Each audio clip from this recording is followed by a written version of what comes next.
नमस्कार सभी धर्मी लोगों का आपके अपने चैनल पर एक बार फिर स्वागत है। हम देव आराधन अर्थात देवताओं की पूजा पर ही चल रहे हैं। आज मैं आपके सामने सावन मास में किसकी पूजा की जाए। कर्क की संक्रांति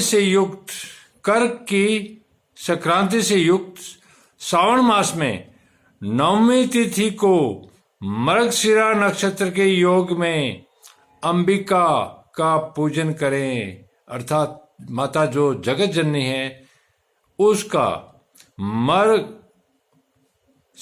नक्षत्र के योग में अंबिका अर्थात जगत जननी का पूजन करें।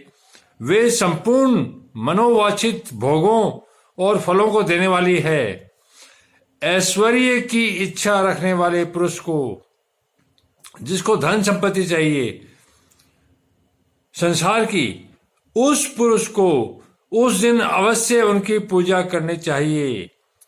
आश्विन मास के शुक्ल पक्ष की नवमी तिथि संपूर्ण अभिष्ट फलों को देने वाली है, अर्थात जो आपकी इच्छित कामनाएं हैं सारी कामनाओं की पूर्ति करने वाली है। उसी मास के कृष्ण पक्ष की चतुर्दशी को यदि रविवार पड़ा हो तो उस दिन का महत्व विशेष बढ़ जाता है। उसके साथ ही यदि आद्रा सूर्य संक्रांति से युक्त आद्रा का योग हो तो उस उक्त अवसरों पर की हुई शिव पूजा का विशेष महत्व माना गया है। माघ कृष्णा चतुर्दशी को की हुई शिवजी की पूजा संपूर्ण अभिष्ट फलों को देने वाली है, अर्थात माघ के महीने में कृष्ण पक्ष की चतुर्थी को शिवजी की पूजा का विशेष महत्व है। इस दिन जो स्त्री भगवान शिव की पूजा करेगा किसी कामना के लिए तो ये उसकी कामना पूरी होगी और वो इच्छित वस्तु आपको प्राप्त होगी। वह मनुष्यों की आयु बढ़ाती, मृत्यु कष्ट को दूर हटाती, अर्थात मृत्यु के समय जो कष्ट आते हैं उनको दूर हटाती और समस्त सिद्धियों की प्राप्ति कराती, अर्थात समस्त सिद्धियों की जो संसारिक सिद्धियां हैं कामनाओं की आप उनको प्राप्त कराती है। जेठ मास में चतुर्दशी को यदि महाआद्रा का योग हो अथवा मार्गशीर्ष मास में किसी भी तिथि को यदि आद्रा नक्षत्र हो तो उस अवसर पर विभिन्न वस्तुओं की बनी हुई मूर्ति के रूप में शिव जी की जो 16 उपचारों से पूजा करता है, अर्थात भगवान शिव की जो 16 तरीकों से 16 उपचारों से जो पूजा करता है उस पुण्य आत्मा के चरणों का दर्शन करना चाहिए, अर्थात वो इतना पवित्र हो जाता है वो खुद शिव हो जाता है। उस पुण्य आत्मा का जरूर दर्शन करना चाहिए। भगवान शिव की पूजा मनुष्यों को भोग और मोक्ष देने वाली है।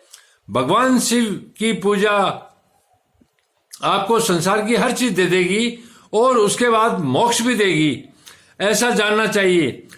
कार्तिक मास में प्रत्येक वार और तिथि आदि में महादेव जी की पूजा का विशेष महत्व है, अर्थात कार्तिक महीना जो है वह महादेव जी के लिए पूजा के लिए बड़ा विशेष है। कार्तिक मास आने पर विद्वान पुरुष दान, तप, होम, जप और नियम आदि के द्वारा समस्त देवताओं षोडशोपचारों से पूजन करे। उस देव पूजन में देव प्रतिभा, ब्राह्मण तथा मंत्रों का उपयोग आवश्यक है। ब्राह्मण का मतलब जिसमें ब्रह्म का ज्ञान हो, जो ज्ञानी पुरुष हो, जाति से यह मतलब नहीं है, वही ब्राह्मण है। ब्राह्मणों को भोजन कराने से भी वह पूजन क्रम संपन्न होता है। पूजक को चाहिए कि वह कामनाओं को त्याग कर, जो आदमी इस प्रकार शिव की पूजा करता है उसको चाहिए कि वह कामनाओं को त्याग कर, अर्थात अपनी इच्छाओं को त्याग कर पीड़ा रहित, शांत हो। देवाराधन अर्थात देवताओं में अर्थात शिव में तत्पर रहे। धन्यवाद। शुभ रात्रि। आप इसी तरह से अपने इस चैनल पर बने रहिए। मैं लगातार आपको जैसे जैसे मुझे एक परमात्मा का ज्ञान प्राप्त हो रहा है, मैं तुरंत आप लोगों तक पहुंचाने का कार्य कर रहा हूं। परमात्मा एक है तो धर्म भी एक है। हम सारा जीवन इसी पर चलेंगे। धन्यवाद। कल फिर मिलेंगे।